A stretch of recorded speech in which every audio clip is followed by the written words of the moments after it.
You're good.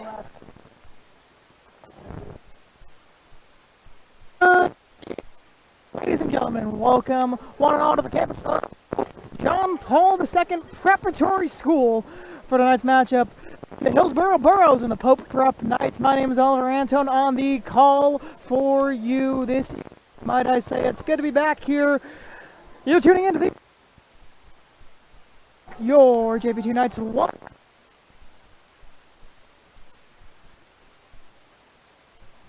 First matchup of a 10-game season with 6 games coming home this year.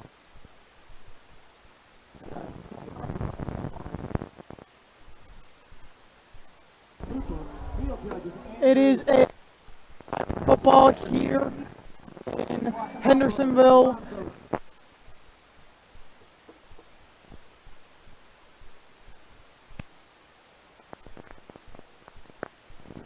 From the Shining City on the Hill, getting used to difficult part. That's ever good. It's football time in Hendersonville. And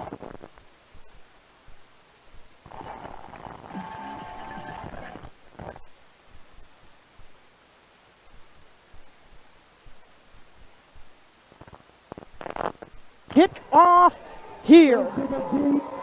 Immediately into the deep blue sea for Southern on his kickoff. Burros, first and 10 from the 20.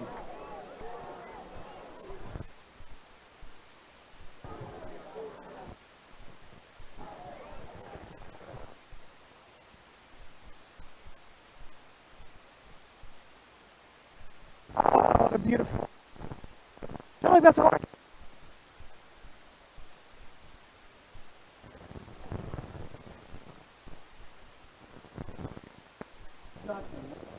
Currently, our local long distance. Okay, but we're going to hope that that works as the back gets the first draw of the season. Stop.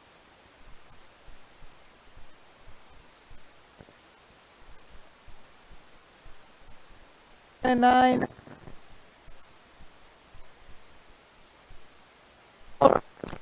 High school, if you are joining us to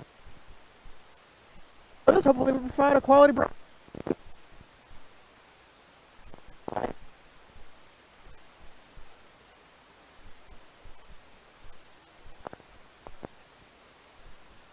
Great question.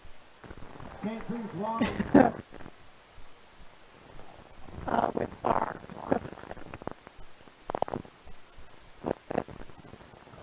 numbers are hard, Barrett. That's all I'm going to say on that one. On football.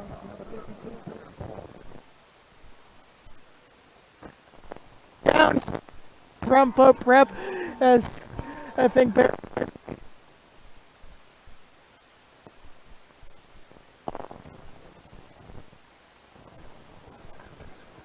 The snap. Knights applying pressure, but not what I'd call a blitz, and it's going to be 4th down. It looks like from this distance we're going to wait on the referee's call, but it looks like it's going to be 4th down. Burros will be punting to the Knights.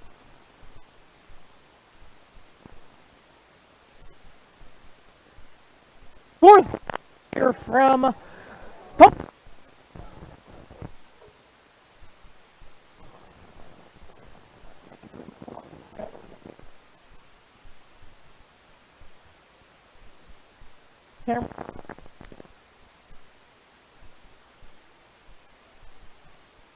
Local Pope Prep parents as we have the kickoff almost muffed there.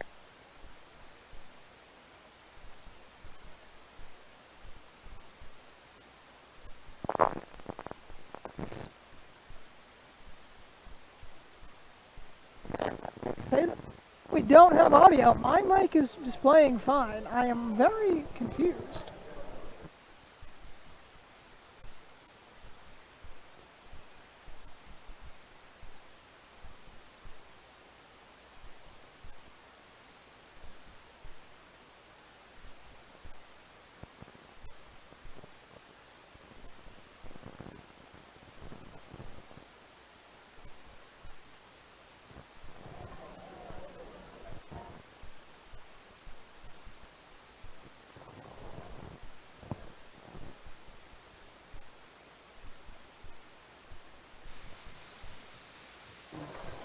play, the Knights are awarded a free 15. Great. No.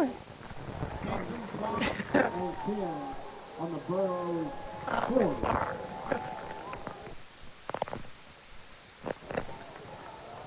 Numbers are hard, Barrett. That's all I'm going to say on that one.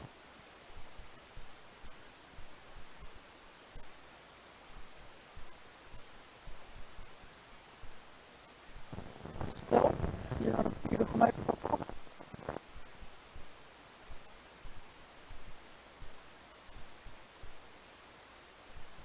And good, and if not, hey, on. And that's going to be a fumble.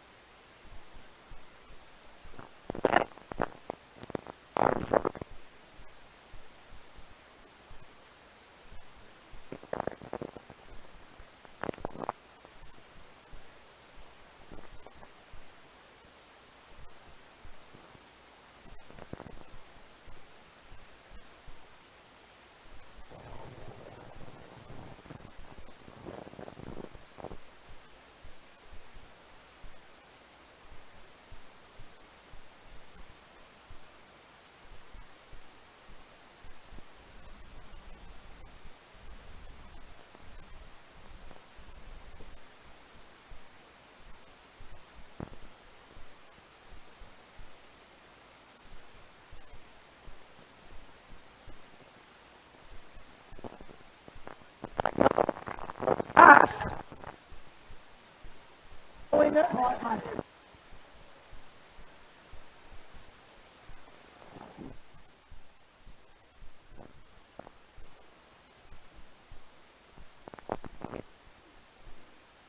Down for the Knights.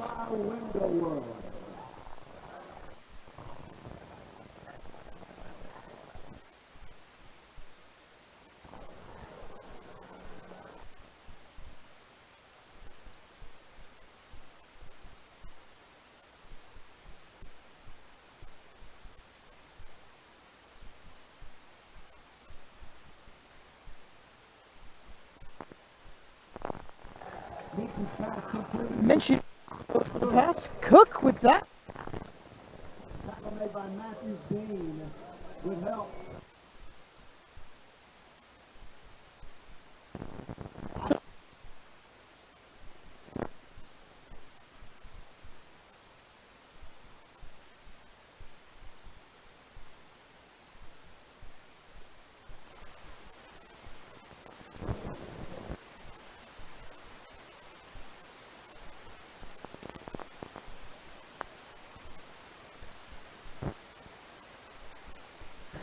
Sorry to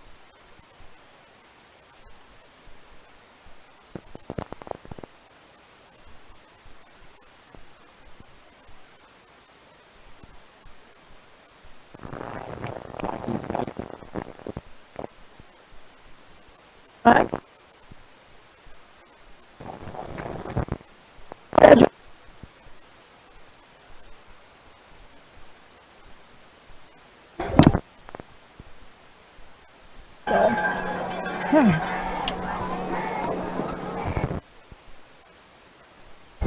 Personal foul.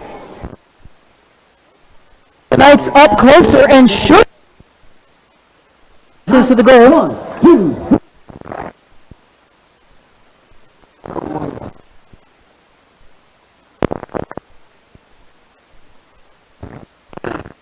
Touchdowns this year. First down for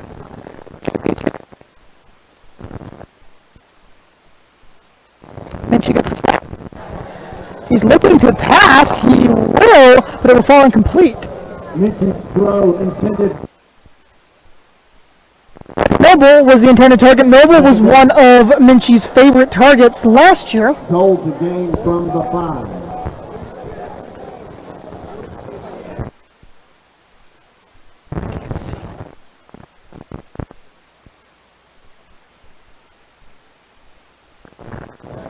Minshew.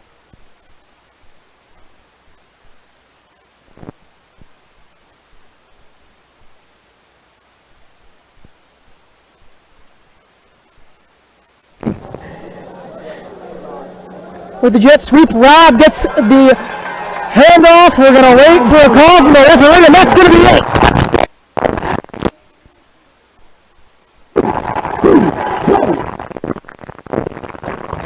And so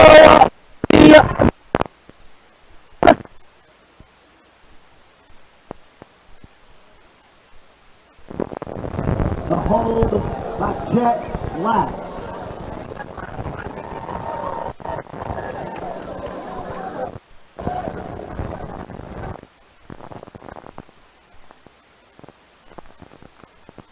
and to the so right early here.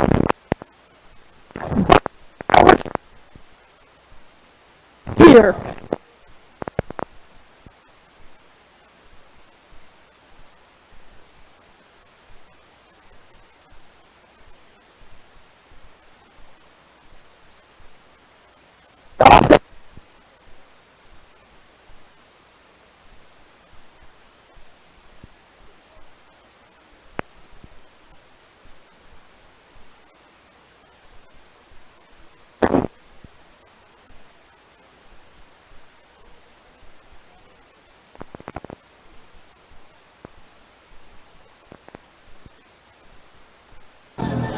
But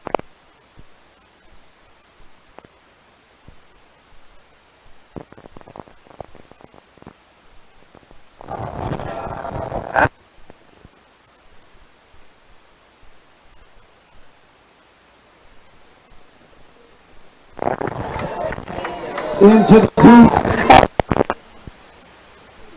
blue see.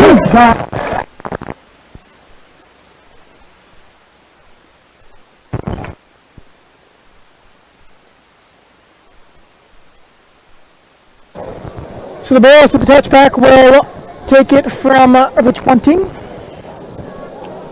Everything else going as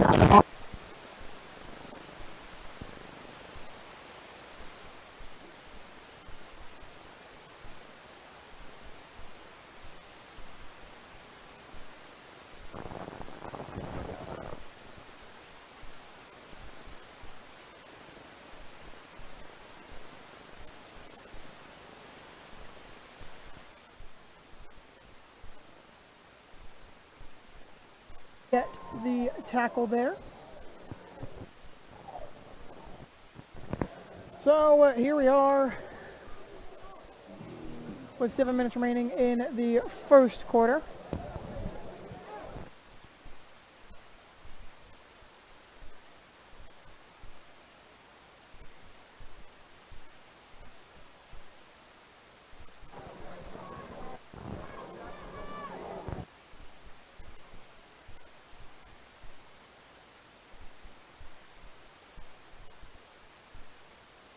Knights defenders deeper.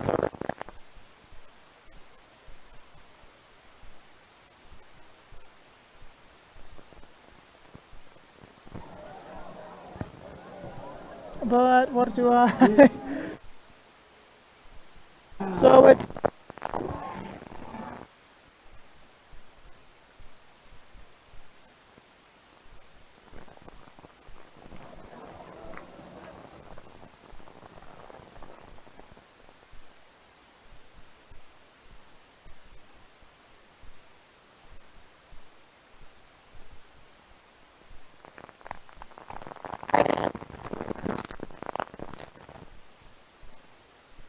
just goes a little far. Definitely attempted to go the distance. Unit.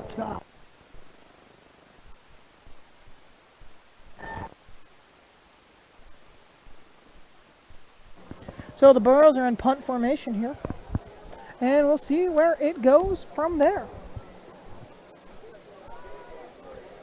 And in the meantime, I might need to switch to a different mic. Another short punt there, giving the Burros nothing to work with as the ball falls on the 39-yard line. What can you say about that one, folks? Burros dead at the 39, first and 10, JP2. So it'll be first and 10 for the Knights here. All alumni 21 years old and over will receive discounted tickets to the 20th anniversary celebration. Well, alumni, if you heard that, you'll receive a discount to the alumni celebration. A large turnout, so don't miss out. Might be something to attend from the alumni here on this team. Minshew ready with this one.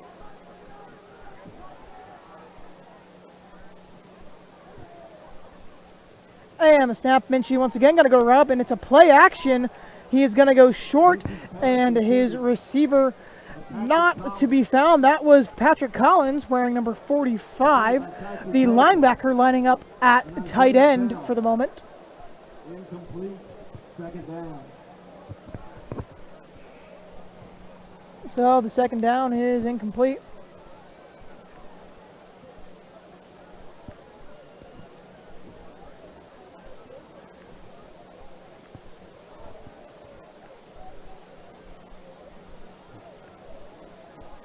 But Kenny Minshew is the starting quarterback, the QB with several D1 offers on the table. Will pass, and he is just taken out by the legs there. Carter with the catch.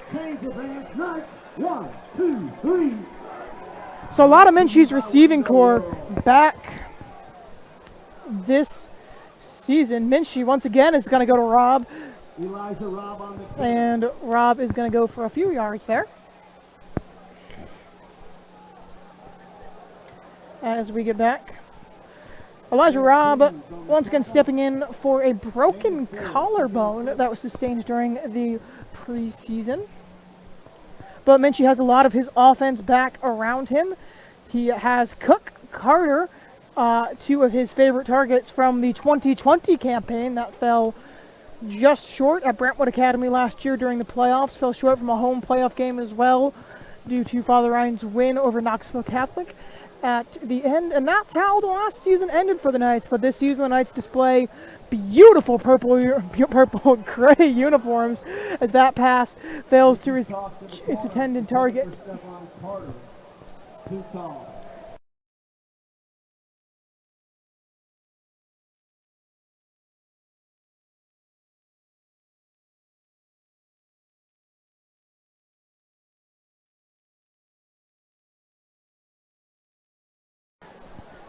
So it's third down. The Knights in need of 6 yards. Minshew gathering with his team. We're going to look for one of his favorite targets on this one. Motion in the backfield. Minshew's going to look for a screen off of that motion. He's going to find Carter. Carter to the end zone for a touchdown. Touchdown, Knights. 2, 3, So the Knights will score again here early on in this one. Will snap. Edwards will hold.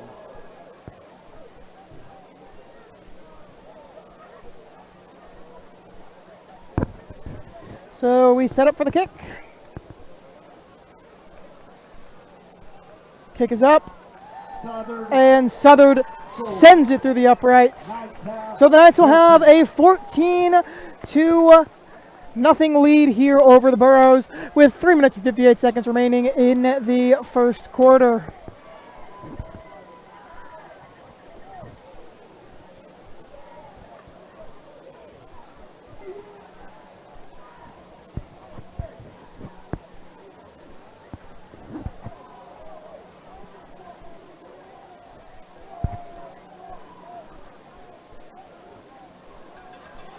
You know, I want to give a shout out to our cam ops Sam. He's doing a pretty good job out there tonight. He was called in last minute due to a little of a scare, but we are all happy to have him here, and what he's given us is looking pretty good. So I'm more than happy with Sam's performance at the current moment. We'll see how well and if he can keep it up. Nonetheless, Southern is going for the kick to see if we get 3 in a row into the deep blue sea.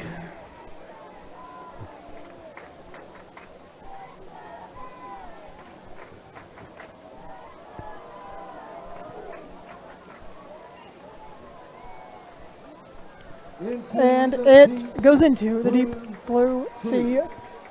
Sort of reminds me a lot of when Jackson Knox was kicking for the Knights, which, for those of you that remember the walk-on at the University of Tennessee, that's how well he was kicking for JP2. Managed to always land it in the deep blue sea during his senior season.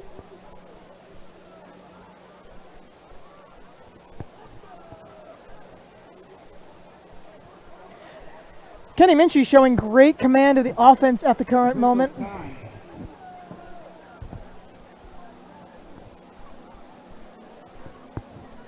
The school's 20th anniversary celebration is planned for Saturday, September 18th.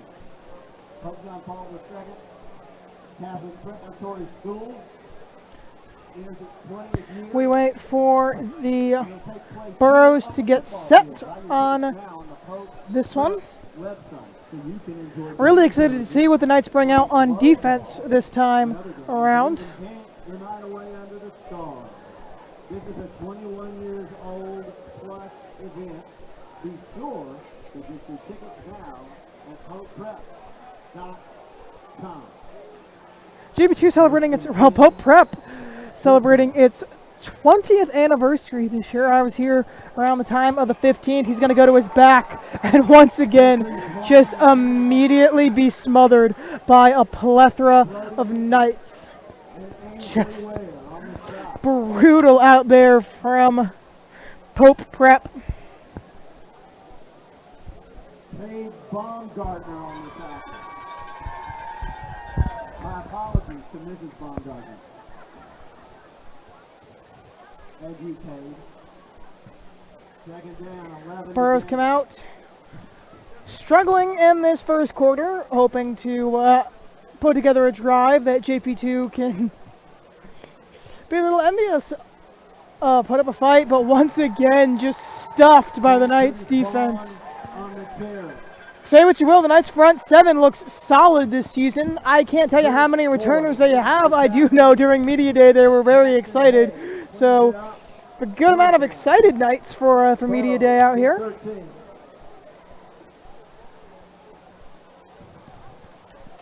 So 3rd and 13 here. After what just seems like a brutal set of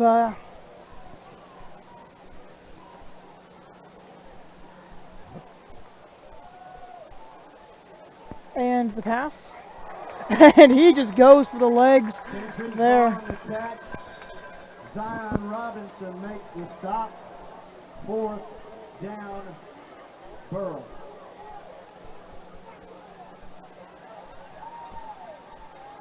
So the Burros once again sending out their punt team. We just have a difficult showing from Hillsboro right now. Hopefully they'll be able to get something together during the quarter break, have a decent amount of conversation as their offense just seems to have stalled. And we wait on the punt, and it's a blocked punt, and they're going to field it in the end zone. Touchdown, JP2 from a blocked punt. So the Burros will get the ball a little sooner than we expected. So touchdown, JP2.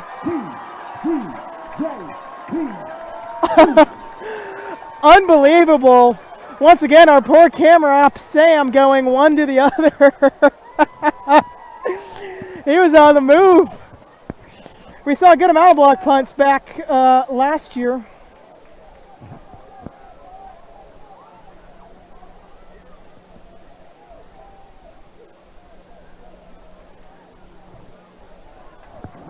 And kick is up and good from Southard. Edwards on the hold and Boyce with the long snap. Your Knights have 21. So it's 21-0 JP2 off of a muffed punt. And Hillsboro doesn't even get that small bit of relief that they would have waiting on getting their offense off the field. So there's not a lot to talk about as Southern will prep to kick off. Once again here from the Shining City on the hill. I have nothing to complain about on our end, but Hillsboro definitely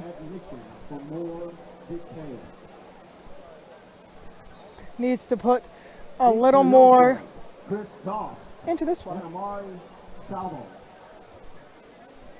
So Southern will set to kick off once again.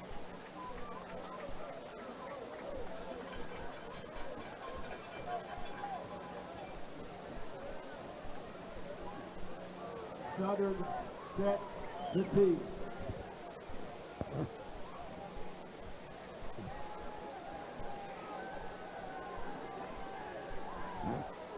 Southern waits to kick off.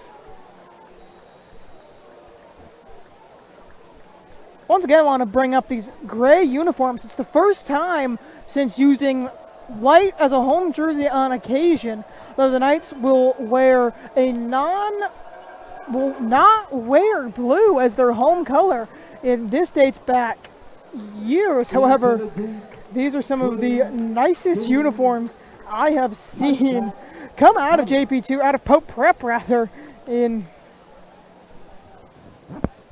do I want to say ever? I mean, you guys during that pregame video were able to see those beautiful white uniforms as well. We're just happy and excited to be here and to see this and to have them. And the blue text has a nice highlight to it. The Pope, they've also changed from the shield to Pope on their helmet. Honestly, what a change, what a shakeup with the rebranding from JP2 to Pope Prep. The addition of the middle school, for those of you aware, JP2 Pope Prep, I'll get there eventually, opened up a middle school this year. Welcome to grades 6 through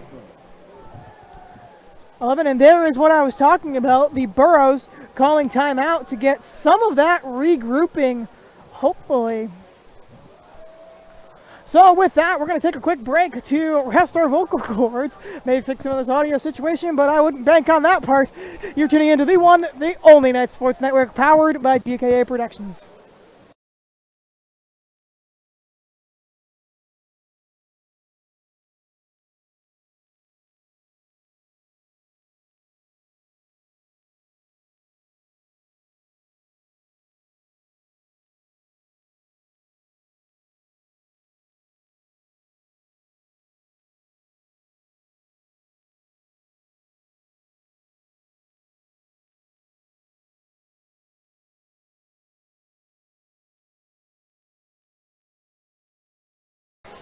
And we are back. The Burros getting back out onto the field.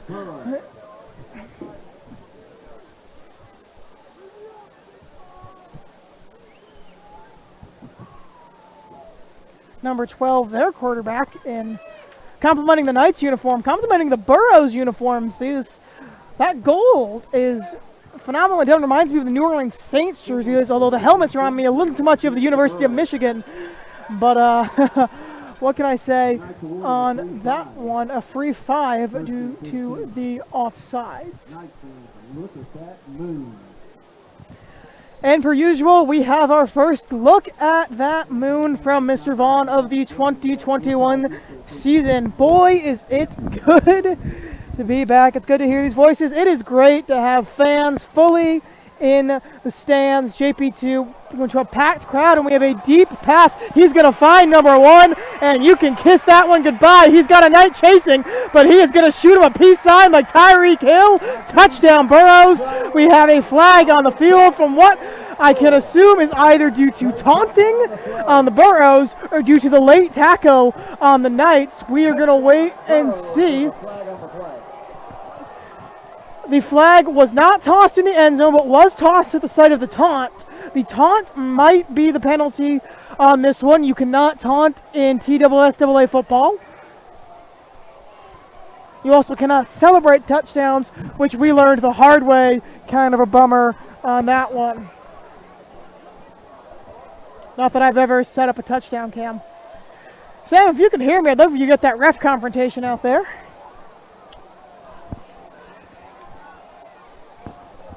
If you could get that ref confrontation down there, I'd love to see what they're saying. He's talking to head coach Justin Geisinger now. But it looks like the touchdown will be ruled good. It looks like it's going to be a penalty on the Knights. It will be. called against the Burros. The touchdown will not be good. The unsportsmanlike conduct due to. On the kickoff. The extra point try will come. So the touchdown attempt is good. Burros, Marquise Jones from the But as I said, it was due to that taunting attempt coming back from the touchdown. Kyle Hicks with a long snap. Chris Doss holds. Kick is up. Kick is from good. Andrew Thornton. So the Burros put one on the board, and this game looks like it will be competitive. The Knights corners need to catch up to the Burros. So the receiving court, or this game, could get dangerous. And again, what a beautiful pass from Hillsboro's quarterback to number 1 for the Burros. If I had a roster of theirs in front of me, I'd be happy to call out their names. But nonetheless, Nice little kick. With the penalty assessed.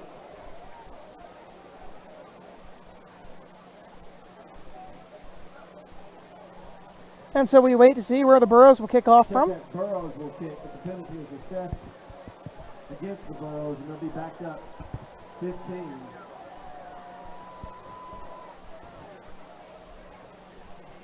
Thornton sets the kick. Jackson Noble and Stephon Carter around the 25 for the night.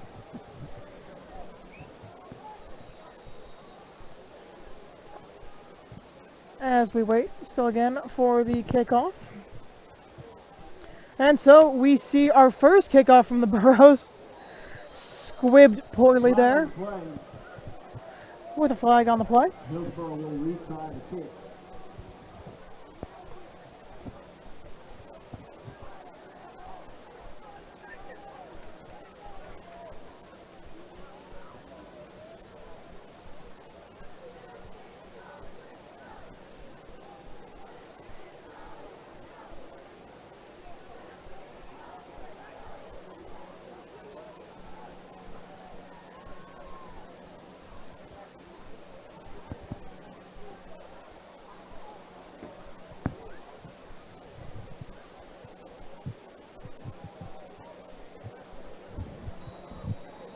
Andrew Thornton to kick.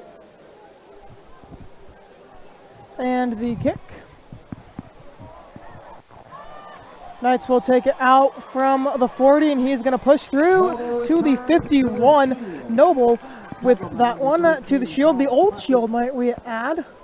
Knights will start first and 10 from midfield. You can see that brand new shield on our scorecard for this year, the lower scorecard for this year. And it looks like we have an injury on the field.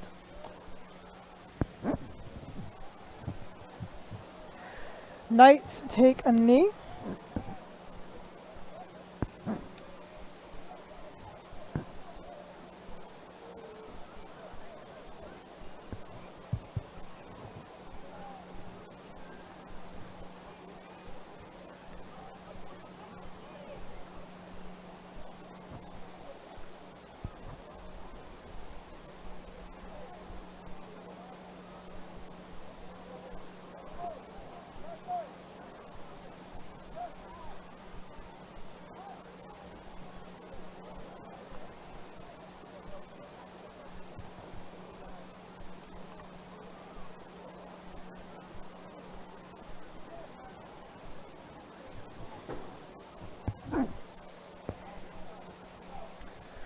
It seems like this is worse than we expected. We're going to wait this one out. You're tuning into the Night Sports Network, powered by GK Productions.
Well, folks, for those wondering at home, Elijah Robb, the injured on that play. That is the Knights' starting running back.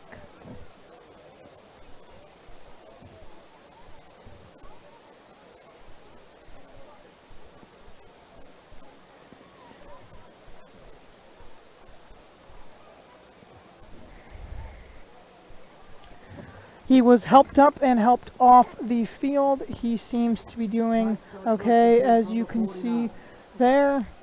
Ball will start on the 49-yard line for JP2 after that one. We hope that the rest of this game will continue in a positive light, but Rob was the one that it looked like sustained a broken collarbone as well, as I was informed. So it's good to see that he was out here. However, he has suffered another injury, so thus maybe the broken collarbone was. Minchie is going to go long. Minchie is going to find his target. That's going to be Jackson Noble with the catch. Noble wearing number 88.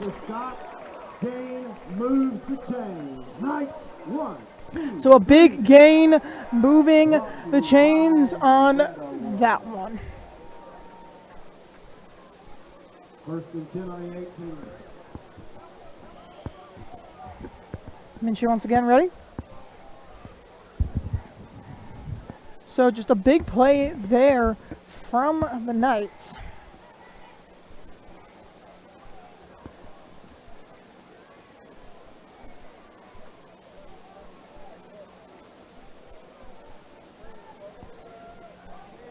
And Minchie again. Minchie's going to have to scramble out of this one. Minchie is going to scramble for it, and he's going to get out of bounds around the 7-yard line. Minchie right there showing why he is a Division I quarterback prospect with offers, we know at least from the University of Tennessee. However, we don't know how that's gone with the changing of the coaching staff. So a first and goal from the 8 for the Knights, thanks to Kenny Minchie's scramble there. Once again, showing how effective he can be in college. And only a junior, mind you. He received some of those offers. Now, I guess all of those offers during his sophomore season as the result of his sophomore season.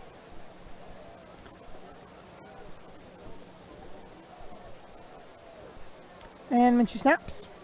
He's looking. It looks like he finds his receiver in to the end zone. Touchdown, JP2. Calvin Cook once again with another touchdown for JP2. Cook with a huge touchdown reception there.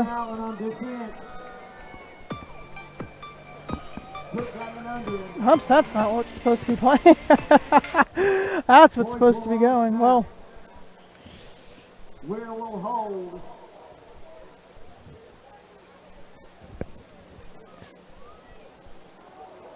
kick is up and good for Southern. I keep thinking that that camera 5 is the camera on the other end, but I think one day we will learn. My producer at home is definitely tired of that one.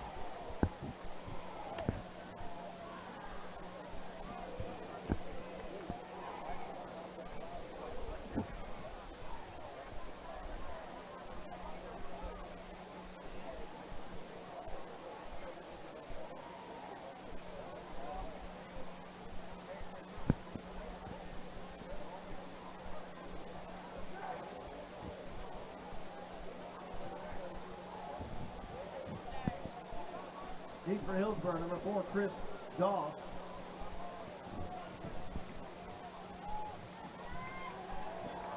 Number 15, Amari Savo. And so the Knights set to kick off. We'll see if Southern once again knocks it to the deep blue sea.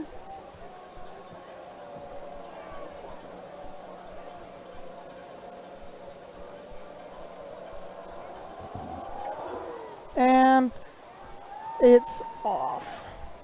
This one not the deep blue sea, although I think they'll blow it dead.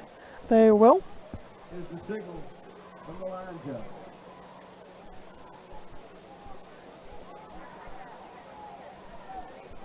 First and 10, Burros from the 20. So the Burros with 1:03 left in this quarter, down 28-7 to your Pope Prep Knights.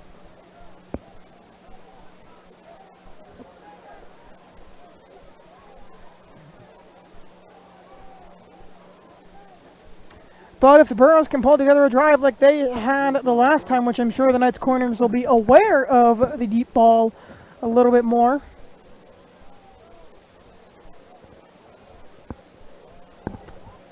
And they're on the run, but it still looks like it won't get him much to gain.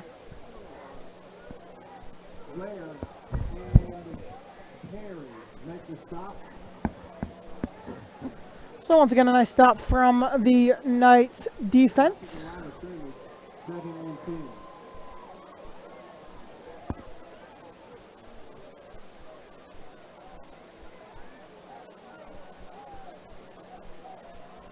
Burros can catch the Knights right here. They seem a little slacking. The Burros seem ready for this play. Snap. And on the drop back, met by the Knights front seven. That's going to run down the clock here for the first quarter. It's a 28-7 lead from Pope John Paul II Preparatory School. You're tuning into the Knights Sports Network, powered by GKA Productions. We're going to take a quick break. Knights lead 28-7. Reminding you, Knights fans, if you haven't already purchased tickets to the upcoming 20th anniversary.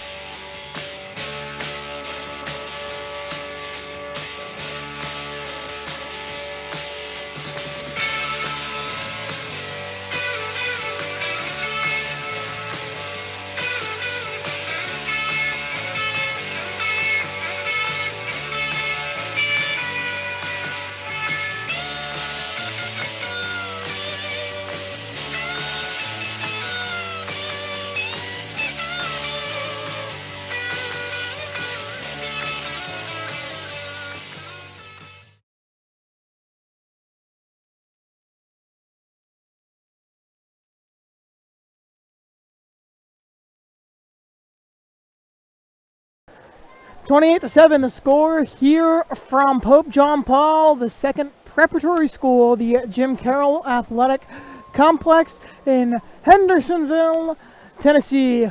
Your JP2 Knights with the lead on this one. For those of you just joining us or who have joined us late, my name is Oliver Antone, and it's a pleasure to have you here with us tonight on this gorgeous night from Hendersonville. So the Burros in need of 17 yards on third down at the start of the second quarter. Just utter domination from Pope Prep on this one. You're tuning in to the one, the only Knights Sports Network, powered by GKA Productions. And a short pass there, almost picked, but no such luck. It's once again going to be a punt for the Burros. So what can we say about this one from Hillsboro other than one very well executed offensive drive? Their defense just, or their offense, I apologize, just not into it. Their defense not as well. Which, if I'm JP2, I'm happy with these positive signs that I am getting. Thornton will punt for the Burros on this one.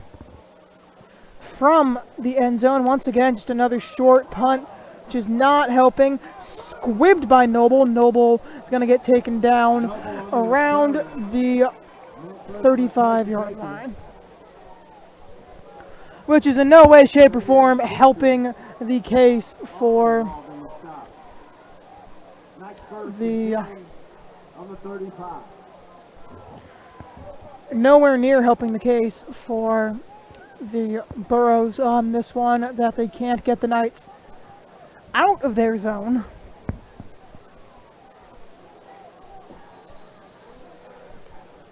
And thus, here we are.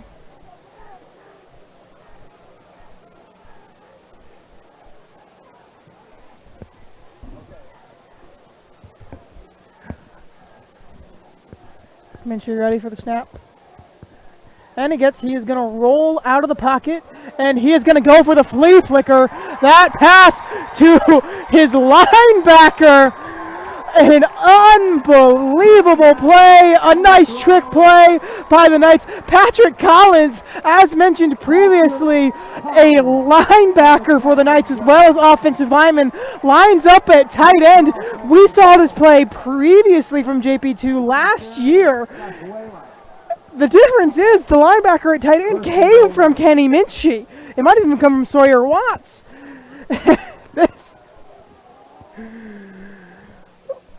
What a play, what a catch from Collins.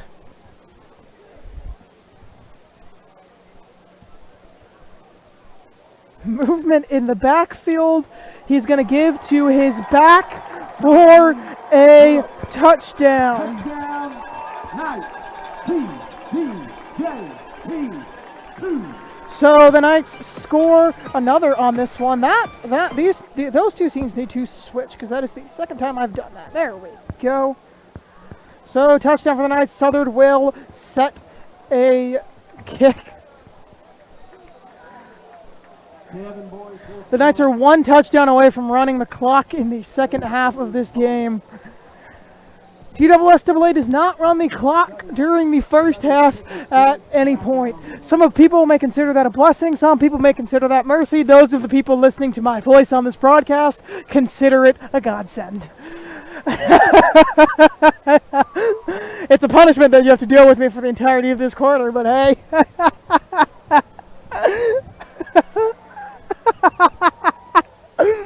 Barrett, our director of photography, promptly asked me if I was okay in that moment. I just want to reply, are we ever good, Barrett? I'm ecstatic to be back, nonetheless. The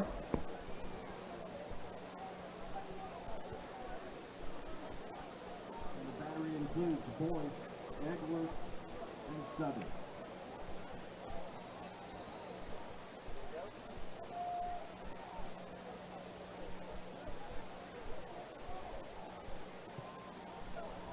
And Southern through the uprights, onto the field, now declared the middle school student section. Last year, for social distancing, was declared the official student section.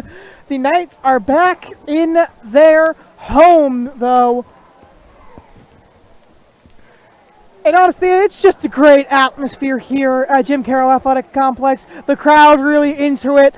The crowd buzzing. There is crowd noise. There is just a beautiful feeling of Friday Night Lights and football being back. And it's great to have you folks with us, to say the least. Those of you joining us. My mic is going to be in a few minutes, which is interesting. Hopefully within the next 10 minutes and 15 seconds, 16 seconds, apologies, it will.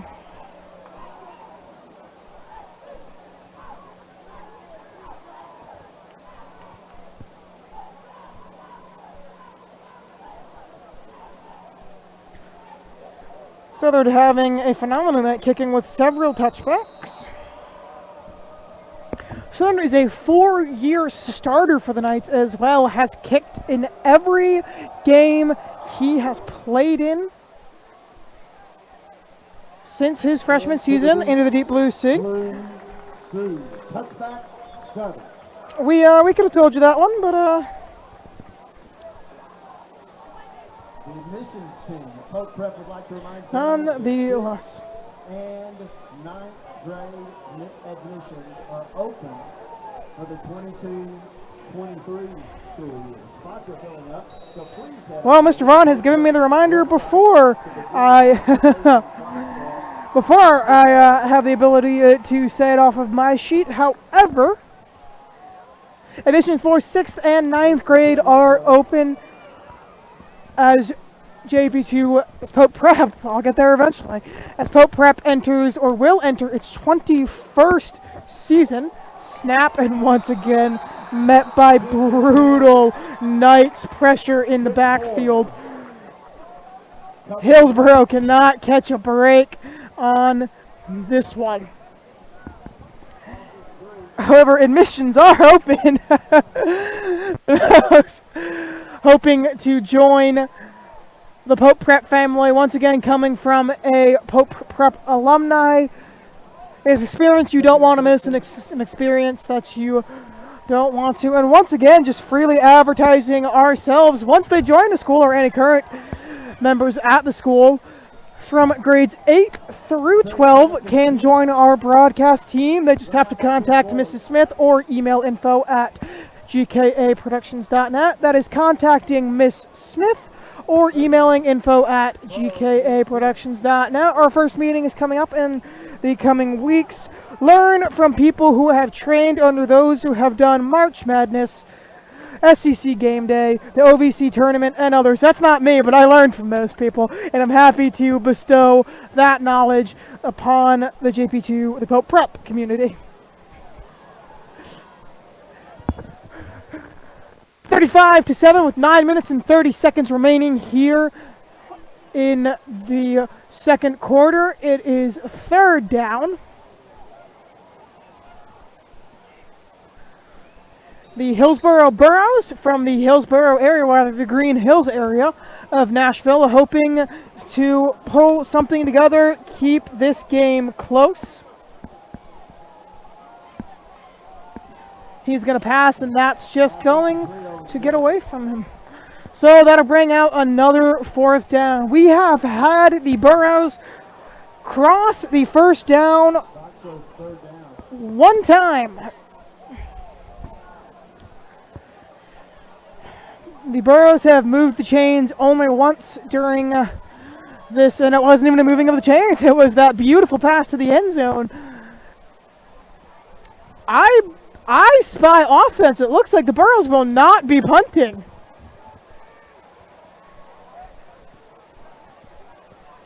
The Burros are going for it on fourth down with a 4th and 8, and timeout called by the Burros.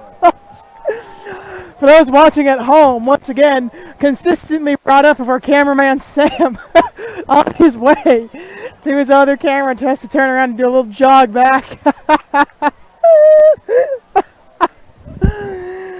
Everyone give a shout out to Sam if you can. Thank him if you're watching us live and following us on Twitter.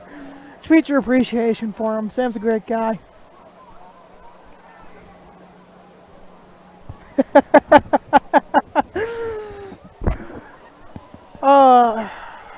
I'm going to rest my vocal cords. You're tuning into the Night Sports Network.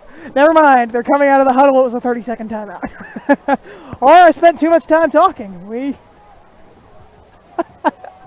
Barrett, I think, believes I spent too much time talking. Burros will be going for it on fourth down. The defense ready to make a stand on this one. I see a decent amount of starters, probably all the starters from those that I can remember.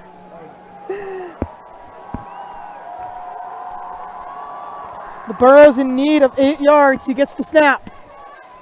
He is going to scramble out of it. He's going to scramble away. He's going to have an open pocket. He's going to be a yard short. They might rule this one for him. Johnson keeps. It's going to depend on how he rolled and where they're going to rule his knee was down. If they rule his knee down on his second roll, then he will have the first down. If they rule it as he went down, it will be fourth, or it'll be inches away. We are waiting on a call. The officials will be measuring. From my perspective, and as you can see on your screen right there, that looks like it crosses the plane.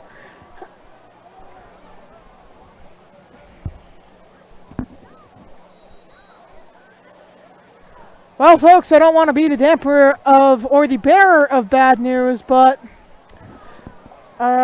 this is not in relation to the yard marker. They have yet to rule on that. It looks like it will be a first, but an ambulance, or at least a fire truck, has arrived for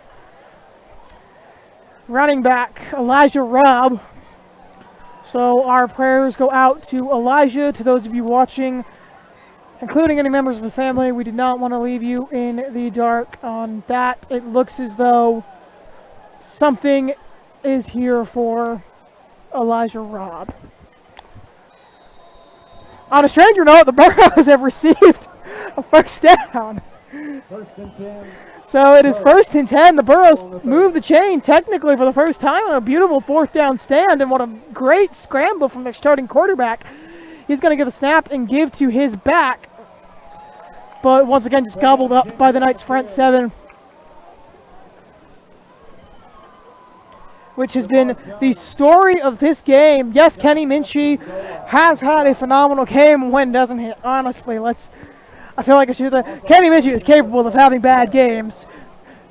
Just want to put that out there for any jinxes that could occur. But Kenny Minchie, not to deter his phenomenal game, but the defense has been the story of this one. Stand after stand after stand, and not as deep as they were last season. No position is. They lost a pretty large senior class, or at least was considered a large senior class by those standards. We have a flag on the play.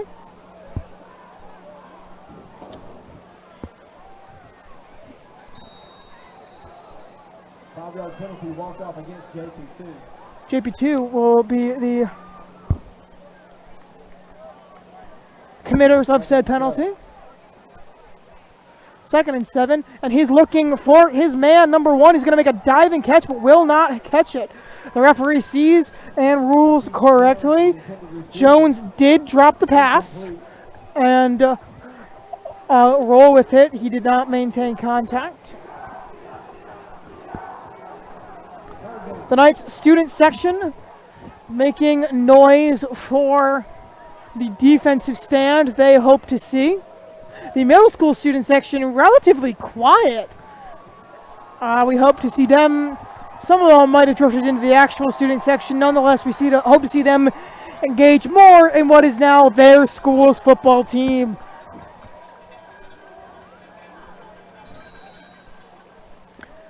And after the snap, whistle blown before the snap, but the snap go. And it'll be a delay of game on the Burros. They cannot catch a break on that one. So the Knights give up 5 on a penalty and give 5 right back.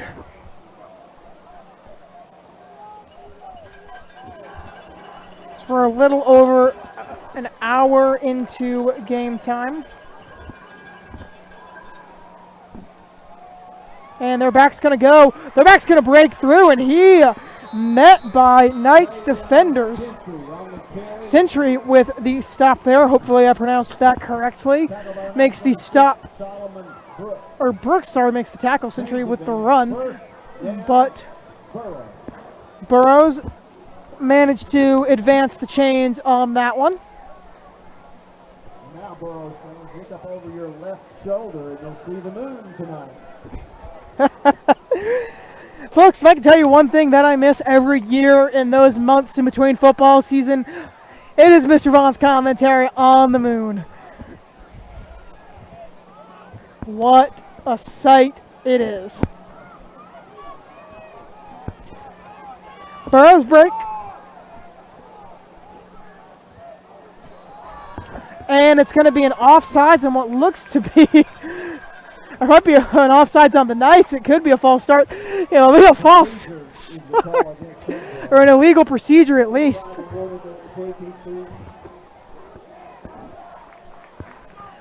As the student section starts to finally get into it here, the Blue Man group this year making some noise in the old band section, that is.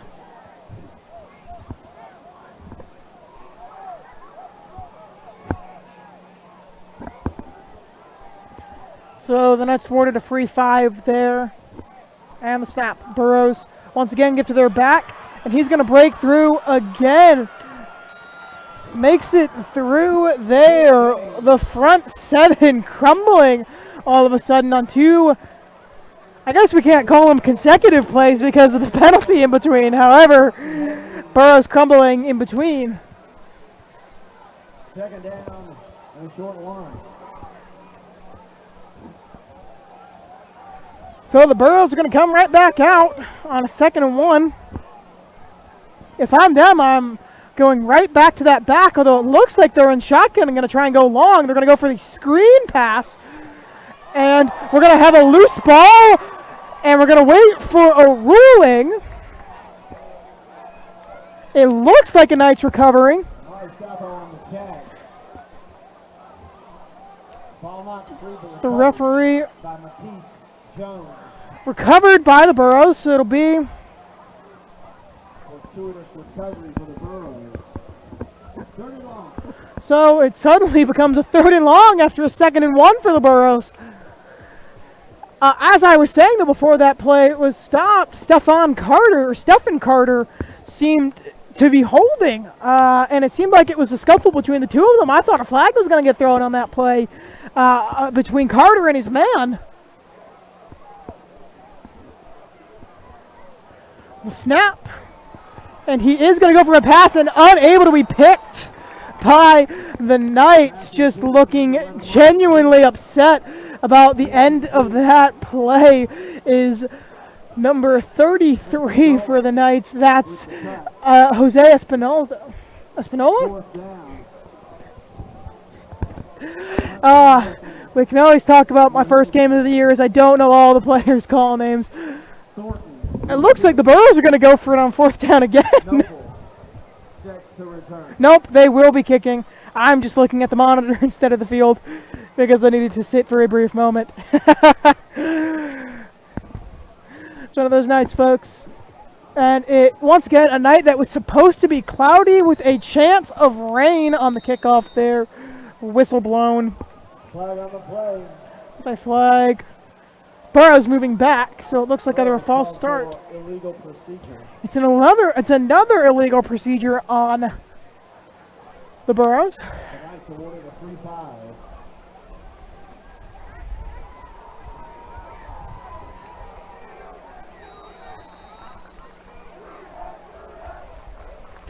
And there is the Blue Man group making noise as always. And the kick almost blocked a second time. It's going to just roll back to around the 45-yard line. Point kick takes a nice bounce. Burros. First and 10 on the 45. Burros can't catch a break.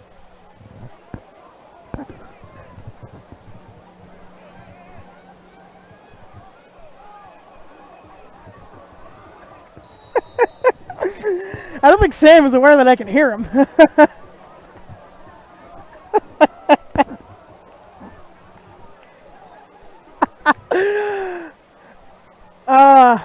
Oh, if you see him again, tell him I say hi. The JP2 security officers here. Wonderful team. Whistle blown. And the snap. Minchie gonna roll out. Minchie has no target, but is gonna find one there, and he's gonna just plow through for a first.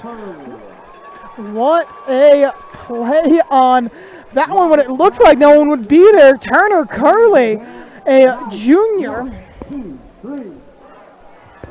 for the Knights' first down.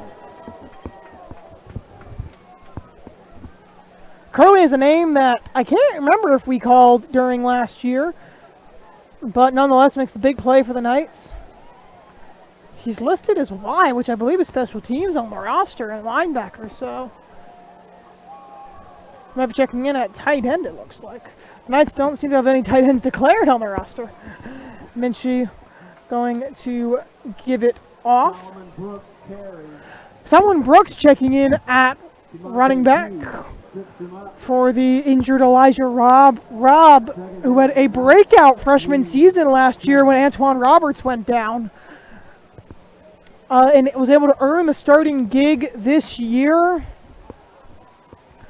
Was just the kind of guy that exerted energy, wanted to play, was great during media day, and just can't seem to catch a break on injuries. Is what looked like it could be a break. Couldn't get up on his own. Minchie with the snap. Minchie's going to go for it, go long, and he's going to find Cook in the end zone. Touchdown, JP2.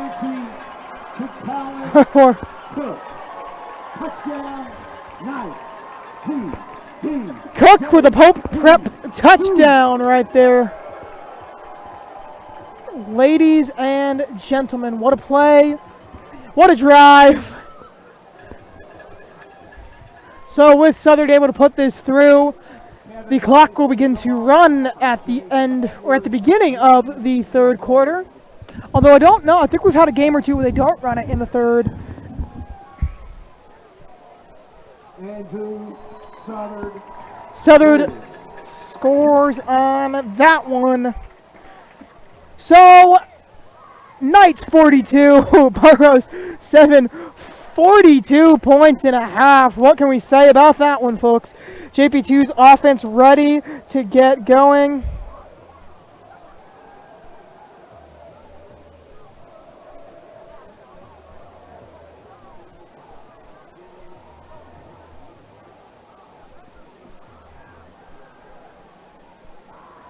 Well, folks, what else is there to say about this one? The Knights defense stepping up in the big moments that they need to be stepping up.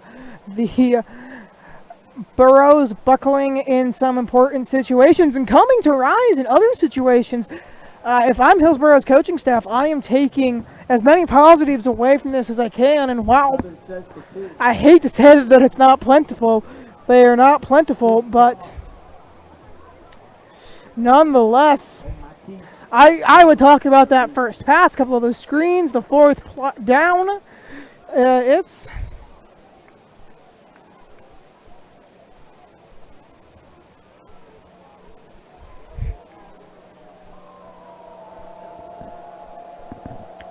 Southern to kick off. I've got a hunch for you guys. It's going into the deep blue sea. It does. Into the deep blue sea. Touchback, Southern. So Southern with the touchback. So this is when I begin to wonder if we'll see Kenny Minchie come out again. I'd love to see the kid continue to work, but with a score like this, I do not see the number 4 on the field currently. Well, obviously he'd be riding the bench. We're playing defense, but Burros ready for this one.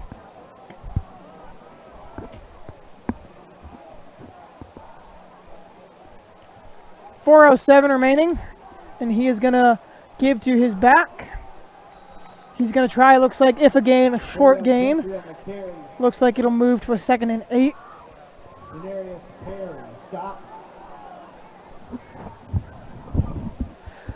Once again, the story of this game is Pope's front 7. However, as I said the last time, they sort of buckled in the front 7 situations. But that defensive line is just something that I wouldn't want to mess with, and you can't help but wonder how they're going to line up against schools like Baylor and McCalling.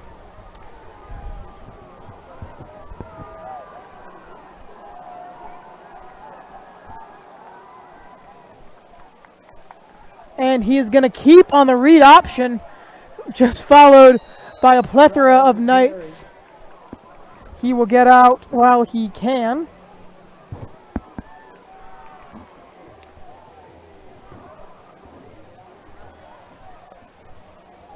Oh. So it'll be 3rd and 4.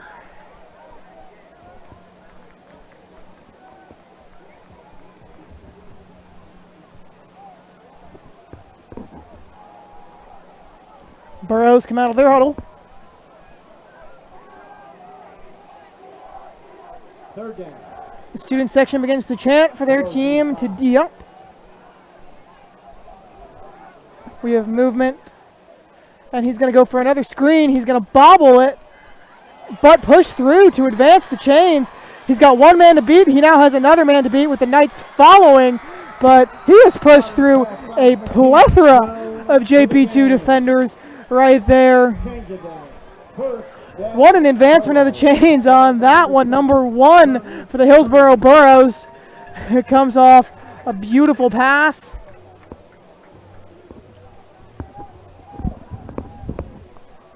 Takes the screen.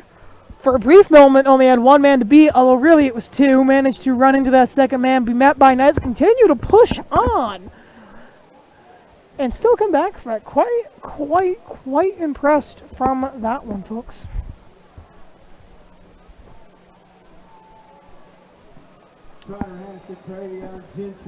And he tries there, but no luck on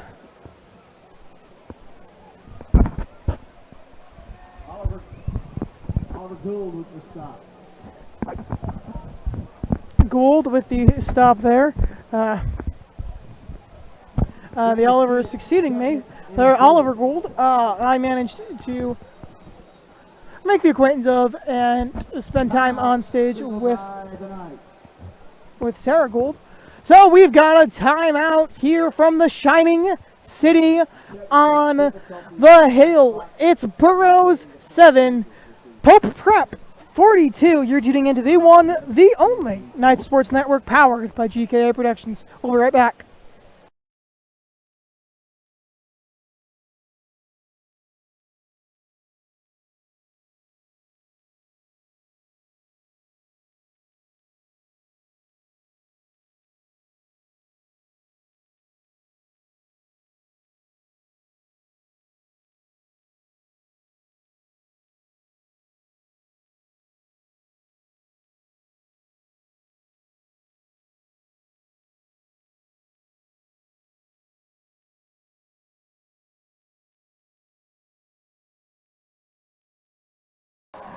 And we are back with 2 minutes remaining in the second quarter, 1:59 if you want to get technical about it, for those of you who missed the days when there was a time card on there. And just what a hit!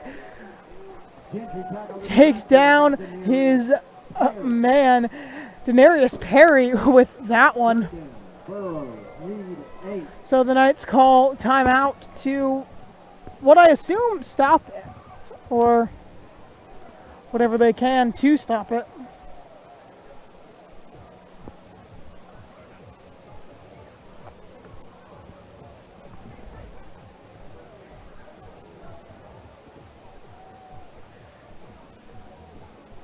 And the snap. He's looking for a man, but he's going to long at the air ball, and there's a pick for the Knights, and he's just going to keep going. He's at the 50, he's reached the 40, and is tackled around the 32-yard line. Talk about a pick, talk about an interception. Knights ball, 1:04 remaining.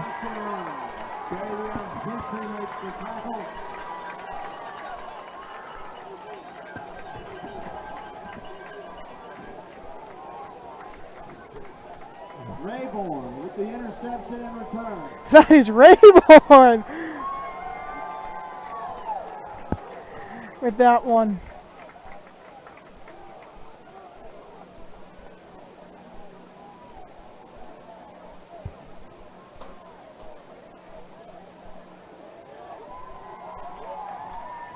So Pope Prep threatening once again.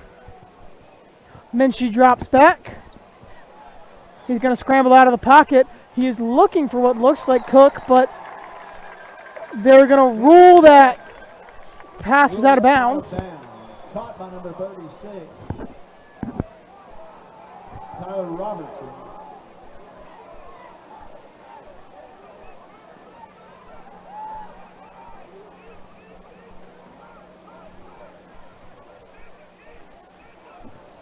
The Knights move over to the other hash.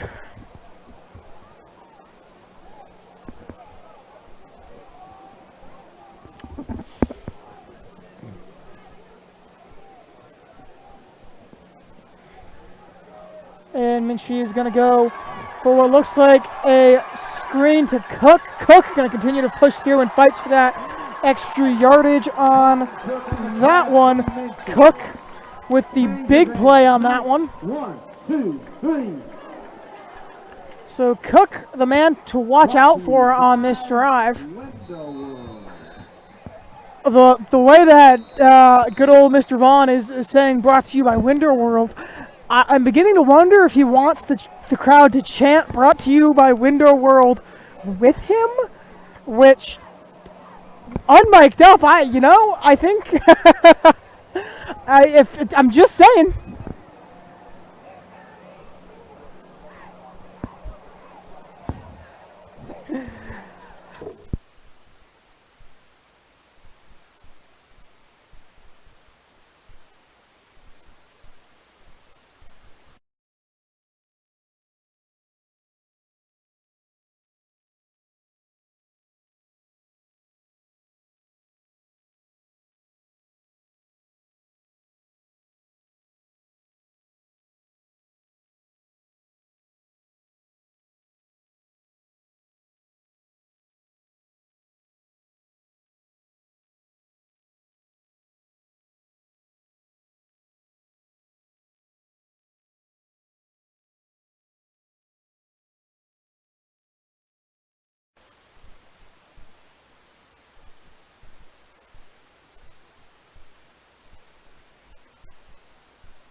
gonna turn these off.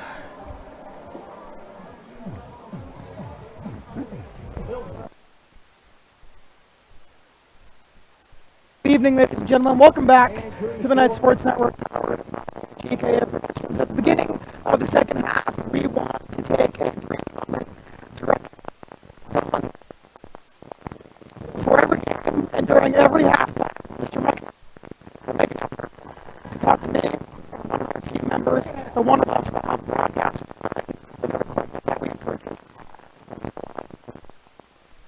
It was the last time we were able to talk to him before a game. He kept his distance last year due to COVID precautions, as he should have. Mr. McLaren, you will always be a member of this team and always a member that we are proud to have. Thank you so much for everything you did for this community, and you will be loved and missed. And back to the... After that brief moment, the Knights set to return. Give me 1 sec, Barrett.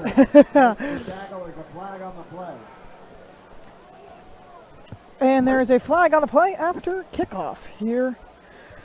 Anyway, ladies and gentlemen, welcome back to the one, the only Knights Sports Network, powered by GKA Productions. Your JP2 Knights lead the Hillsboro Burros by a score of 49-7. I guess it's your Pope Prep Knights now. The clock running due to the uptick of the score. Will begin 1st and 10 from the 43. So 1st and 10 on the 43 for Pope.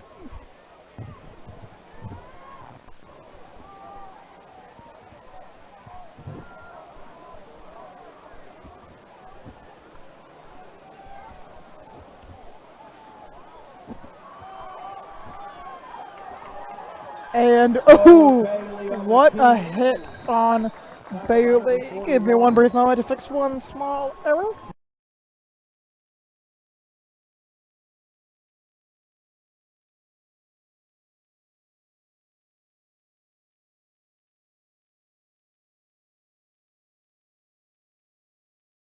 So 1st down for the Knights. Sorry about that. Had to fix something up with the switcher, and by fix something up with the switcher, I mean the switcher was leaving half off of the table.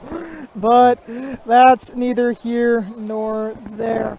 Window closed, so I can really notice we have another flag on the play as the clock continues to tick away.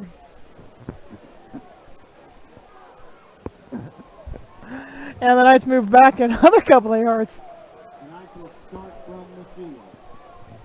So the Knights now on the 50, in which they started this drive around the 43. I think they said something along those lines.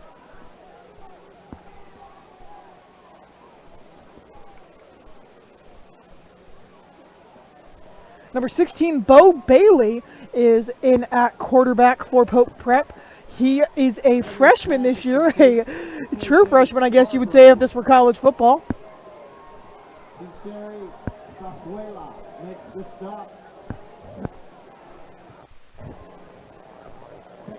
Oh, that's a bummer that whole thanking Mr. McLaren couldn't be heard. That is a massive bummer. Anyway.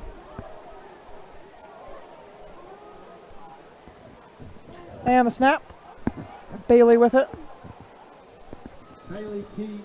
And kept there, tried to go wide, couldn't. On the stop.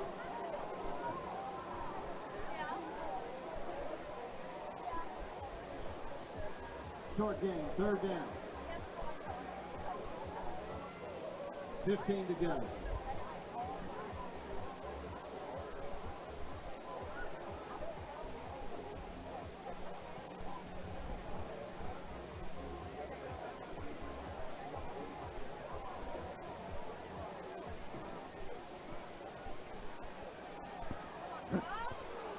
And there was what a sense of pressure there from the Hillsboro Burros, as making sure everything is technically sound at the beginning of this second half. Once again, apologies as well. Our mic pack died at the end of the first half, and This one's battery already says it's low, so I'll have to remember to pick up a pack of Duracells next game. It is 4th and 15 as the Knights set to punt. And that punt goes wide. And he is still going to attempt to kick it. That will get picked up in a frenzy. Can't quite.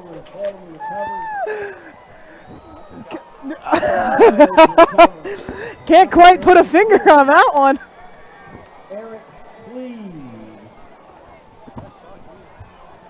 First and goal. So it'll be 1st and goal for the Burros. Can't.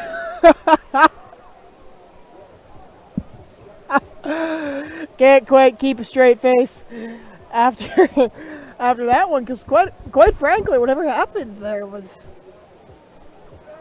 Yes, that was yes.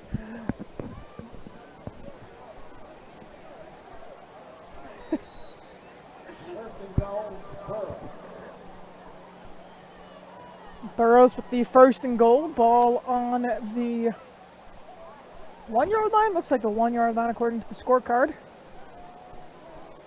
And the snap, they're going to try to push it in. It seems like the Knights line met him there. We wait, and the ruling will be a Burros touchdown, which poor Barrett is going to have to go all the way back to the other end of the field. It's a heart attack, Barrett. Barrett and Sam have switched their positions. I think Sam is happier with the ability to... the ability to breathe, I think.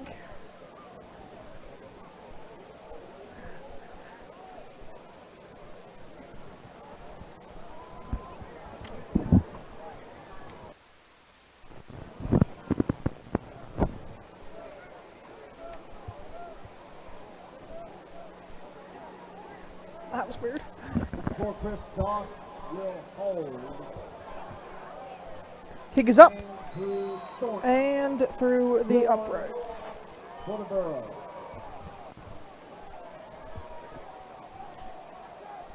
So the Burros 14, the Knights 49 here on Friday night from Hendersonville, Tennessee. We will wait for... Go up. I made that worse. That's my bad. I adjusted the tripod there, and yeah. When those green lines match, you're balanced. I was confused on why it was like that on the other end, but it's because you were panned.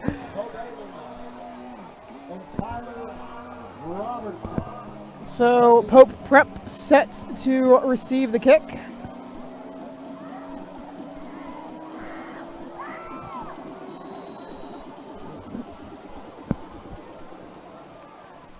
And we're off with another possession for the Pope Prep Knights. It's just special teams right now, not the Knights' friend.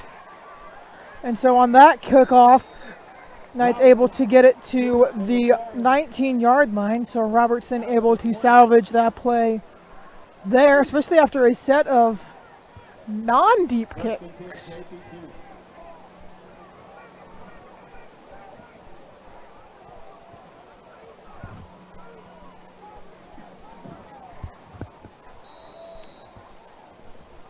So 1st and 10 for the Knights. Bailey, the quarterback.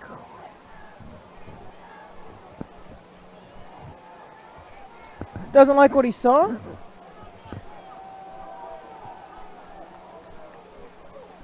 And the snap. And he is going to give to his back, who is just going to move all the way through right there.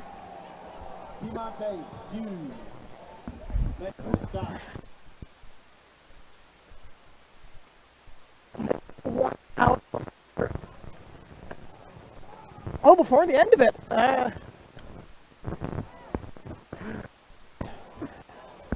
Not exactly Any positive or negative takeaways from this one? Well, for the Knights, there are plenty of positive takeaways. And for the Burros, plenty of negative. And just stuffed by the Burros defense. Paul Puckett and Cordell Thomas make the stop. Third down. 6 to gain.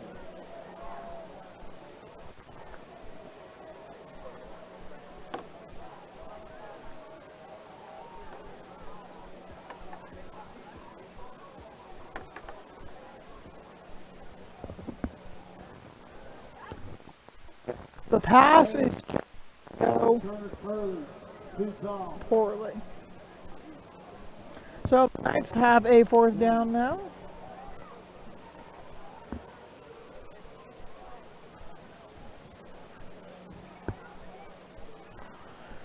And thus will set to kick.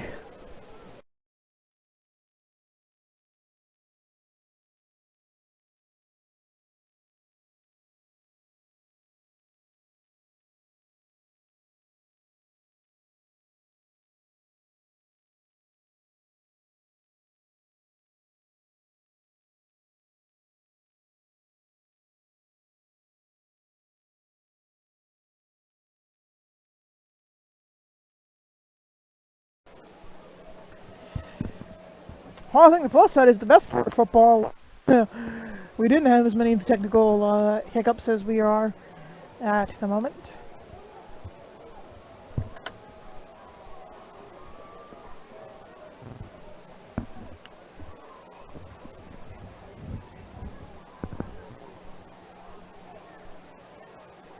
First and 10 Hillsboro.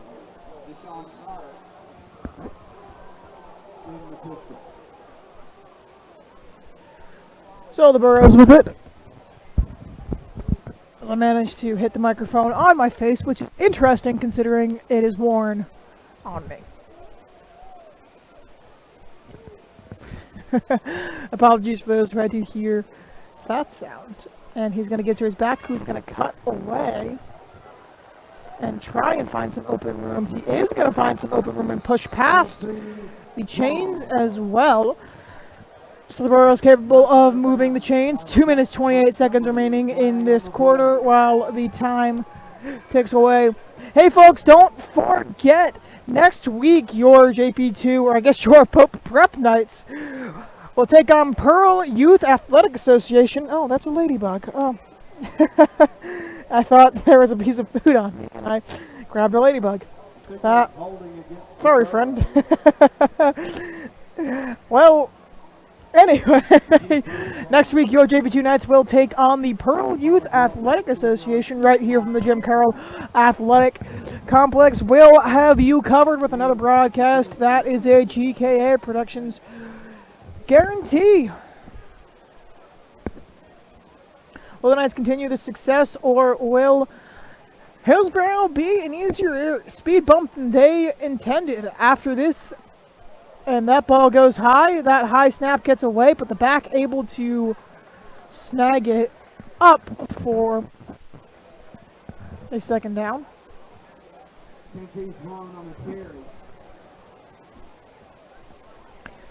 For those concerned about the state of the ladybug, it is still crawling on me, but I think we've made friends. I think it forgave me. I think we're tight. 6 to gain. It's at that point in the broadcast, folks, where comprehension goes out the window.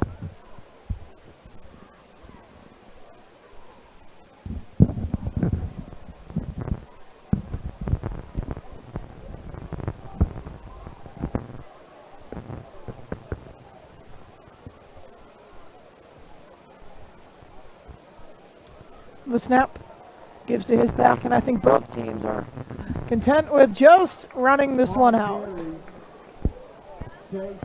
So it looks like that one will most likely take away the clock on this 4th quarter. Pope Prep leads 49-14, 20 seconds remaining in the 3rd quarter. The play clock with enough time for them to let this one tick down, but they will go out there, so ticking down might not be as easy as we intended it. Once we get to the fourth quarter, we will get through our takeaways of the game. They will snap before the clock runs out. He's going to pass a screen. He's going to push past Burros. On the catch, he needed the Trotter pass. Run out of bounds by Aiden McNair. The game will advance to change. So the Chains do advance and end which is the end of the third quarter. The teams will switch sides and head towards a different end zone in this one. It's 49-14. You're tuning into the one, the only Night Sports Network, powered by GK Productions.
So a 1st and 10 for the Burros here at the start of the fourth quarter.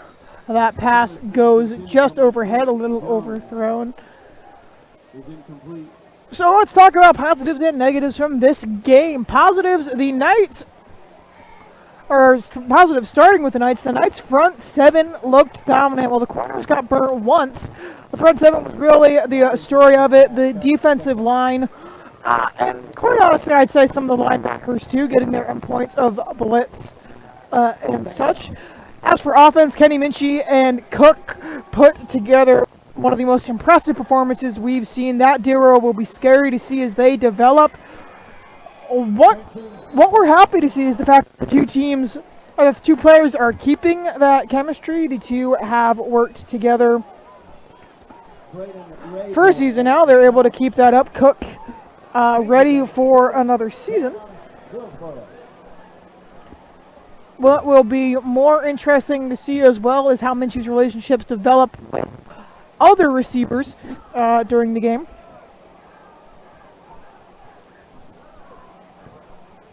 Or how they develop with others as well. Stephen Carter also had a pretty good game and definitely continued that chemistry. He's going to break away there and advance the change for the Burros.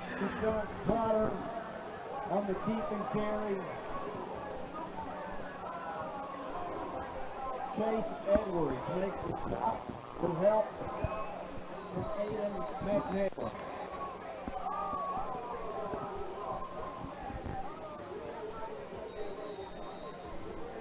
Jackson Noble's name was a name that we called a couple of times as well. But Colin Cook, same grade level as Minchie, so that duo will be here for another 2 years. Stephen Carter, however, a senior, timeout called on the field. But I will continue with, I think, what are the highlights and lowlights of the game.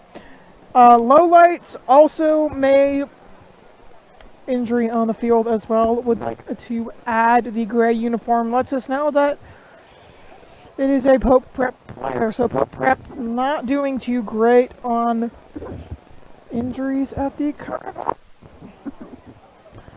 Further highlighting and putting together highlights and lowlights of tonight's game. I would also like to add, while Kenny Minchie looked dominant, the running game from Elijah Robb was there all night until his injury. Robb would definitely have been the fullest highlight of this game. Robb is developing into a great young man, and what a phenomenal player, and I look forward to seeing him in the future.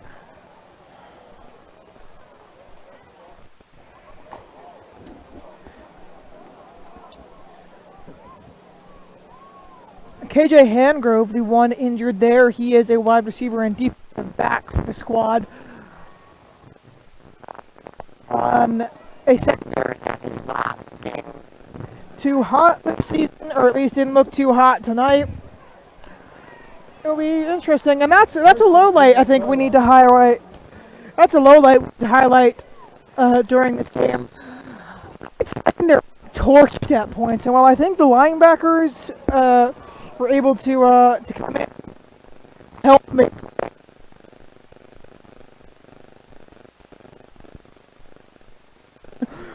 In the first quarter, and I think that they continued to it.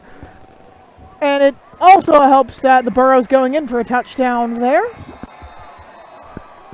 So it'll be Burros if the kick good, 21. Burros.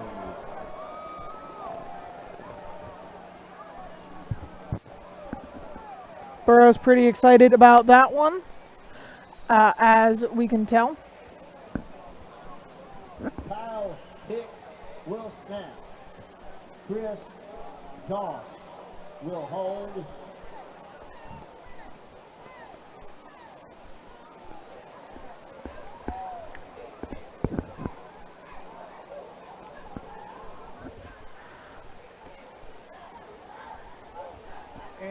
And kick is through the uprights.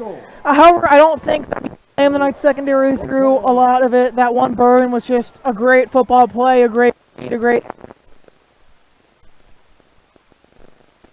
in the game, which leads us to wonder about the tiredness of these players, about where they're at, what they do, how they go.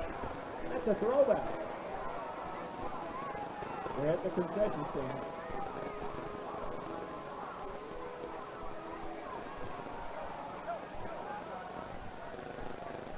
The Knights student section well and happy, folks. We got ourselves a good game tonight, and I think that's what we could have hoped for. In early conversations with the Pope coaching staff at the beginning of this season, I think their biggest worry was the lack of depth, the lack of players, and who was going to step up and fill those roles that were left unfilled from last year. But I also think a lot of the roles were kept from last year.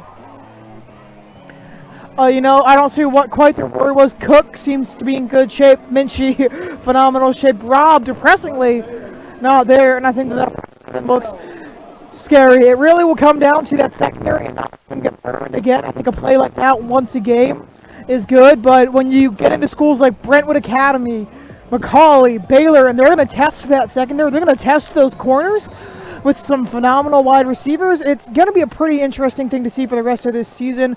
I think we'll see the first bit of that in the Bishop's Cup game in Father Ryan. That's coming up on September 3rd. And that'll be the first bit of in-division action for Pope Prep. As far as I know, despite the fact that I was not fully confirmed, Pope Prep has left Division II AAA West and moved back into Division II AAA East, meaning the Memphis schools no longer on Pope's roster. However, the Knoxville and Chattanooga schools on the roster, that includes but does not, I think it does limit actually, Knoxville Catholic, Baylor, and Macaulay. So those are the three Knoxville schools stepping in on the East.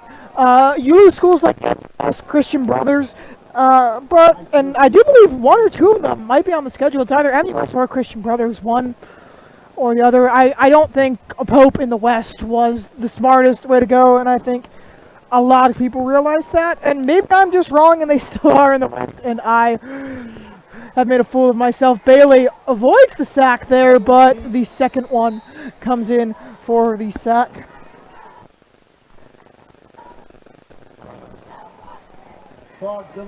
As the clock continues to tick away, 9 minutes, 23 seconds remaining.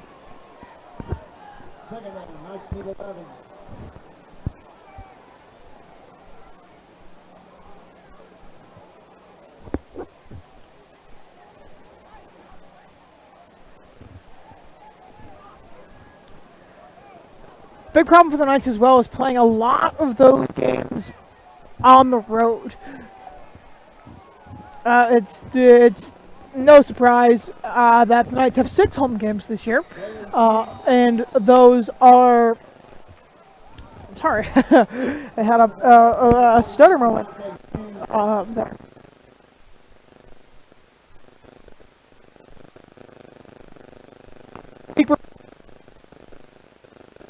And well, as you can see it here on your screen, who is coming up from there. And then Baylor is a big one on the road, head out to Chattanooga before coming back for Battleground Academy. And then it's a long stretch of road games, and specifically in division road games, including but not limited to Montgomery Bell Academy, which I'm sure NBA, once again putting that on your screen one more time. I'm sure Montgomery Bell Academy really looking for some revenge. Knoxville Catholic, that's a 3-hour drive on the road. Ravenwood seems to be a nice gap in between, but Ravenwood always puts up a good football team each year. So where they're at. I just want to add that one of our cam ops, Barrett, a Brentwood High School graduate, has laughed at his rival. So nonetheless, Ravenwood also feels a relatively okay team. And then you come back to McCauley after the bye and week after week after week on the road. And so seeing how the Knights season plays out is going to be interesting. It looks like that's going to be a delay of game on the Knights. No, it's a timeout. Head coach Justin Geisinger not loving what he saw from his team there. We'll get back into more grids, more bads, the upcoming schedule, and the rest of the upcoming season. You're tuning into the one, the only Knights Sports Network powered by GK Productions. We're going to take a quick break.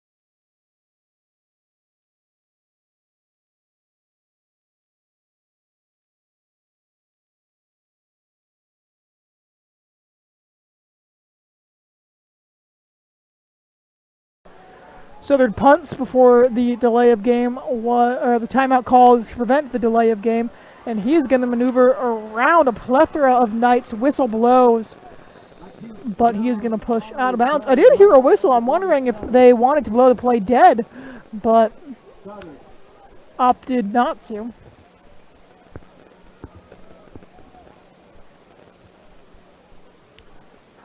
So continuing that discussion on the future of this season, I think the Knights have a very solid roster. And I think that that's something that we can really talk about, work on. I think that those trick plays might be some of their bread and butter. The interesting question becomes Kenny Minchie. Kenny Minchie is suffering. Do we know whether it was a mild or moderate concussion? We have yet to find out, but I guess moderate enough that he could play today and played well today. But injuries become a concern because you're down a running back, and now your question becomes, do you rely more on a player like Kenny Minchie? Burros continue going for a touchdown. So the Burros against the Knights practice squad. Poor Barrett just reached his post. As the Burros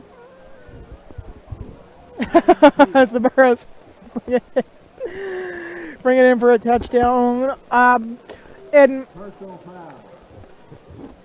we have a personal foul. There is a face mask call. It looks like it's going to be brought back. The Burros touchdown will not be good.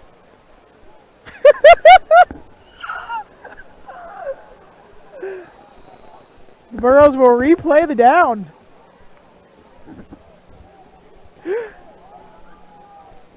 So it remains 49-21 with a 1st and 10 on this one. Whistle blown before the pass. Flag on the play. He caught it with his body one-handed. I mean, full credit to that catch. Illegal procedure. Illegal procedure on the Burros. Burros give up another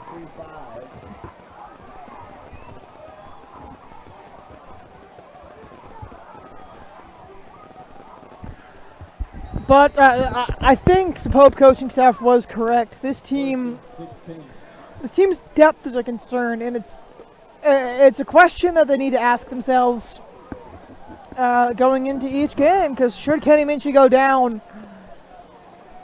Bailey running this offense has not been a shining beacon. He's been a little off. And there's nothing against that. He's going to run with the read option there, met by a plethora of Knights. Chase Edwards. Oh, that's weird. Second down long. So 2nd and long instead of the touchdown that was initially thought for the Burros.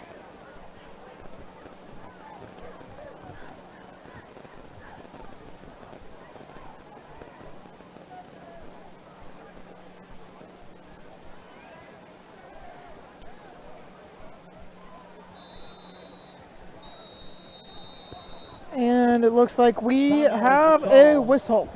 That'll be a timeout from the Burros. You're tuning into the one, the only Net Sports Network powered by GK Productions. We'll be right back.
And we're back.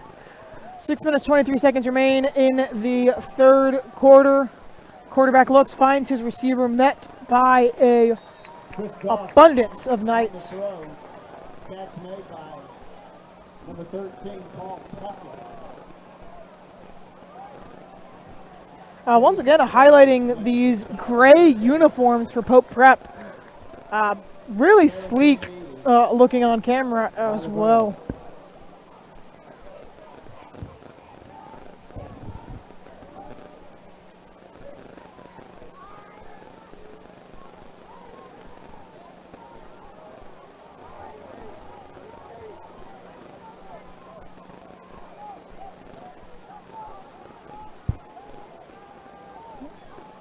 And he's going to roll one out, covered with 2 receivers. He's going to make the catch. Catch is made. So he just airs it out. Jones. That is Jones, the starting whiteout for Hillsboro Burros. But And go. Ball on the 5-yard line. Once again, this is where questions beginning in to get raised on the Knights secondary, because that's the backup secondary. You have someone tired in the 2nd quarter. What stops a school like NBA from really putting it out on you? And that's or putting out a play like that on you. The quarterback attempts to scramble, met by Pope defenders.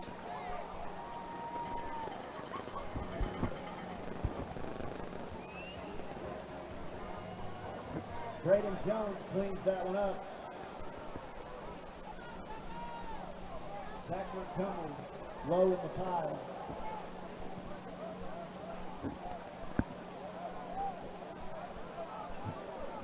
Second and goal. Ball on the 7.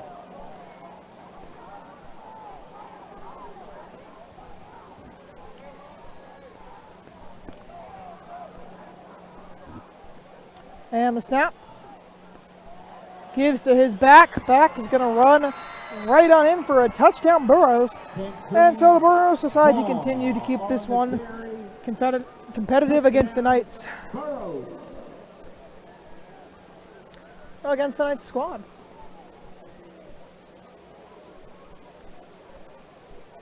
So this touchdown will count for the Burros. No flags, nothing called back. 4 minutes and 24 seconds remaining in the half. In the game. Not just the half, in the game. And don't forget, folks, that registration is open for 6th and 9th graders here at Pope Prep.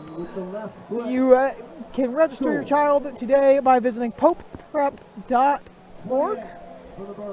So 28 points for the Hillsboro Burros. Don't forget also, folks, that you can register your child today for Pope Prep. I'm reading the same ad twice.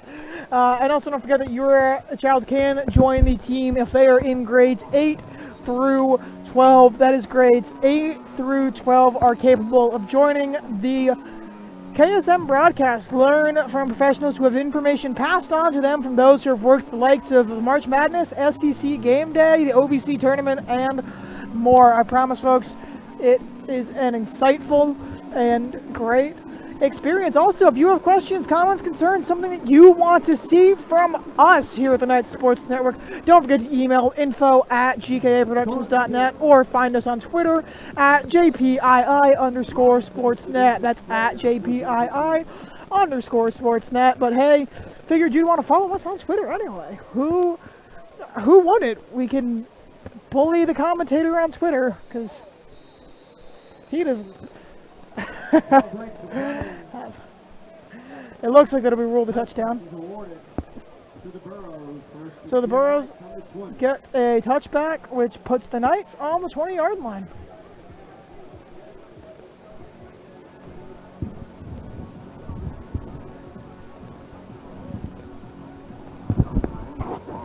Four minutes, 23 seconds remain in this one.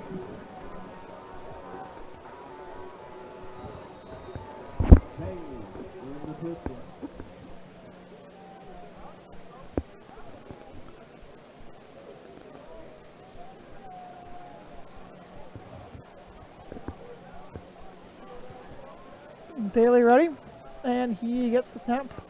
So the Knights have a lot of quarterbacks on the roster, specifically a lot of freshman quarterback as well, which raises an interesting question of what's that I want to know what that competition looks like. I would like to know who Bailey right now we can confirm is leading, as he is the one on the field, but a lot of quarterbacks registered on the Pope Prep roster. And what does that mean? Because we also have Tyler Travers. He is a freshman. Nate Webb, also a freshman on the squad. Those are two other QBs listed on the roster. Flag on the play. Both freshmen. And that seems like a competition when you have to wonder something, and that something is that Kenny Minchie isn't going to play football here forever. And in 2 years' time, one or two of those men are going to have to young men are going to have to take to the field and play the quarterback position. And I think this competition is interesting to see. Will Bailey be the quarterback come 2 years' time? I'm going to eat my words, and some freshman is going to be a true freshman starter in 2 years. But until then, we will never know. And until then, we'll get to enjoy the Kenny Minchie show. And Bailey coming in as the encore act. Bailey is going to pass out, and it's just going to be passed out of bounds. 3:13 remaining in this one. Bailey's pass ball incomplete. Third down. 13. What's happened is they've added enough points back where we have stopped running the clock. Which good for them. I'm glad to see their offense showing sparks.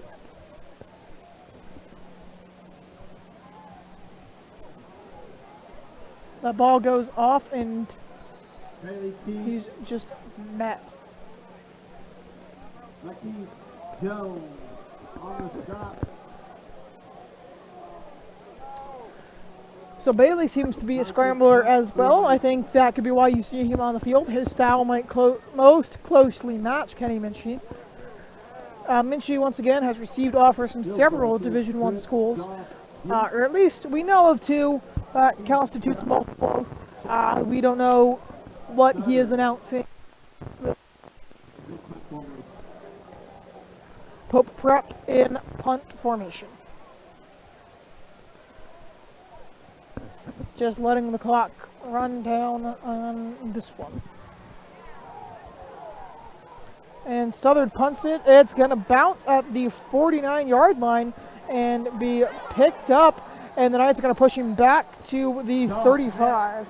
By Oliver Gold. Gold and others make the stop.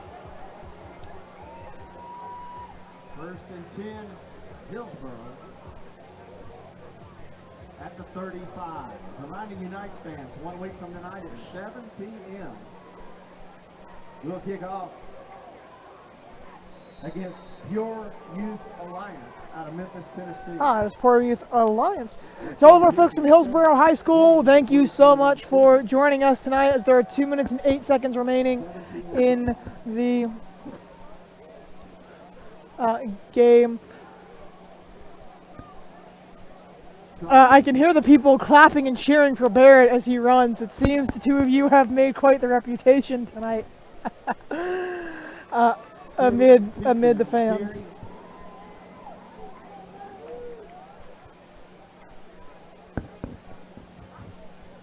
Chris Boyd makes the stop.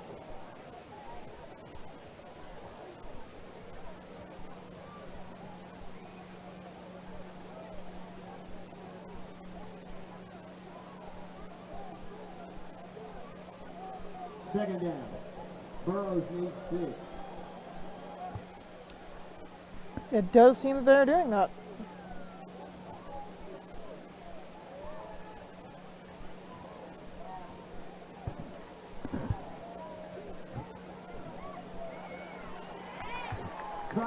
And the Knights able to put some pressure on there for a sack. And the play clock sets to 40. And it looks like we had a timeout on the field. Third down. Timeout called by the Burros. So the Burros, believing they still have a chance in this game, which minute and 8 seconds down by 21, which scoring on this drive and recovering an onside kick could give you 14 points. The question becomes the amount of time left on the clock. Early home game. 3 in a row. We start tonight with Hillsboro. Next week with Pure Youth Alliance on September 3rd as we face Father Ryan right here at JPT. That's the 6th Cup. We look forward to that game. Before we play our first away game in week 4. Independence in week 4. 3 home games. It seems that Independence has been moved to an away game. Well, I don't want to complain, but the not working 4 weeks in a row is nice. And they're going to rule that on the ground, it looks like. So, no pick there. Minute and 1 second remaining. 4th and 15.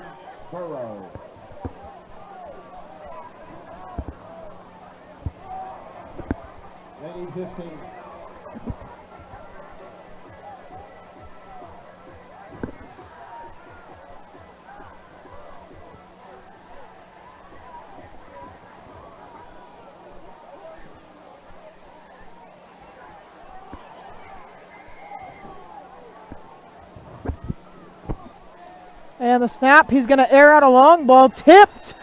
And that tip prevents it from number 4.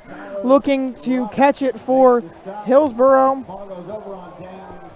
And he definitely had that catch, should it not, or would it not have been tipped. From the 40. So 1st and 10 from the 44 Pope Prep. Defense from both sides. And I think it's safe to say the Knights will kneel this one out. Folks, it has been a pleasure to have you with us. And might I just say, it has been good to be back. Football season chugs on next week with Pearl Youth Athletic Alliance coming to town, followed by the Bishop's Cup right here on Father Ryan, against Father Ryan.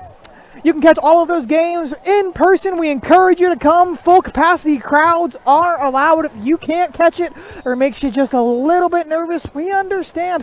Come on by and join us here on NFHS at the Knights Sports Network, powered by GKA Productions. My name is Oliver Antone, and we're going to be with you here the rest of football season, into basketball season, and more. GKA Productions is here for the entire year. Once again, one last reminder that registration for 6th and 9th grade is open. Tickets are still available for the 20th anniversary celebration. That is in late September, and kneeling it out for the final bit. It has been a pleasure to have you folks with us as we go for handshakes. Once again, my name is Oliver Antone, and as always, good night and go Knights. Good night, everybody.